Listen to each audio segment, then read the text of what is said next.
नमस्कार मंडळी, मस्त गरमागरम ब्रेड पकोडा बनवलेला आहे। त्यासाठी मी 5-6 उकडलेले बटाटे घेतलेले आहे। बटाटे हाताने कुस्करून घ्यायचे किंवा मॅशरने मॅश करून घ्यायचे।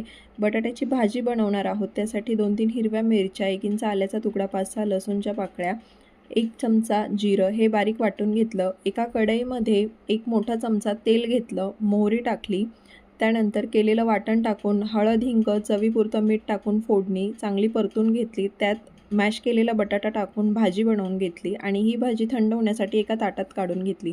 आता इकडे 6 ते 7 मोठे चमचे बेसन पीठ घेतलं, त्यात पाव चमचा हळद, 1 चमचा लाल तिखट, चवीपुरतं मीठ टाकून थोडं पाणी टाकून हे सरसरीत असं बॅटर बनवून घेतलं।